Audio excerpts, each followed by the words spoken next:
নীরবতা কারণ এই রাতটা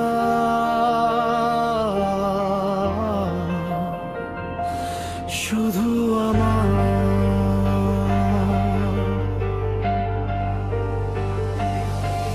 যদি এই চিঠি তুমি পড়ো, জেনে নিও আমি হারাইনি। আমি শুধু নিজেকে আর বহন করতে পারিনি। ঘড়ির কাঁটা থেমে নেই, তবু ভেতরে সময়ে দাঁড়িয়ে পৃথিবী আমাকে ছাড়াই নিজের নিয়মে শ্বাস নেই। আমার থাকা বা না থাকা তার কাছে সমানই অপ্রয়োজনীয়। একাকিত্ব মানে কাউকে না পাওয়া নয়, একাকিত্ব মানে নিজেকে আর স্পষ্টভাবে না চিনতে পারা।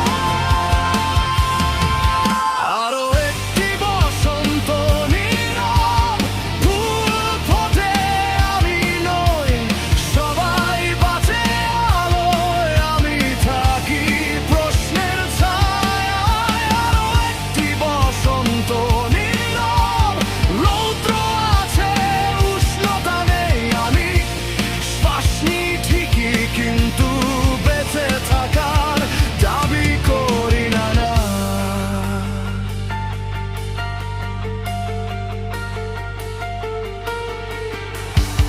ভালোবাসা কি সত্যি ছিল, নাকি আমরা দুজনে নিজে নিজে শূন্যতা থেকে অল্প একটু উষ্ণতা চুরি করেছিলাম? স্মৃতি মুছতে গিয়ে বুঝেছি, কিছু স্মৃতি মুছলে মানুষ নিজেকেই হারায়। তাই আমি কিছুই মুছিনি, শুধু ধীরে ধীরে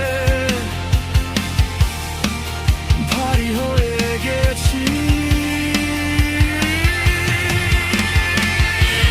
লোকে বলে সময় সব সারায়, কিন্তু সময় শুধু শেখায় কিভাবে ব্যথা নিয়ে নিঃশব্দে থাকা যায়।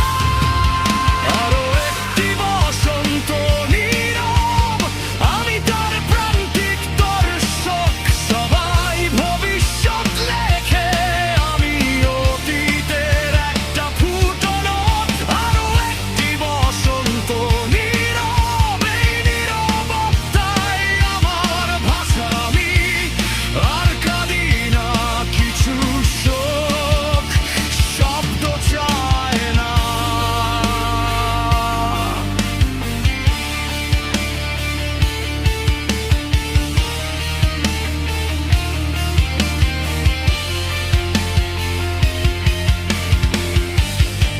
মৃত্যু আমাকে দেখে না, আমি শুধু তার খুব কাছাকাছি থাকি। কারণ আমি বহু মাঝে জীবনের মাঝখান থেকে চুপচাপ বের হয়ে গিয়েছিলাম। আরো একটি বসন্ত নীরব, আমি এখনো আছি, এটাই বিস্ময়। থাকার না থাকার মাঝখানে আমি একটুখানি প্রশ্ন। আমি যাচ্ছি না, আমি থামছি এই রাতেই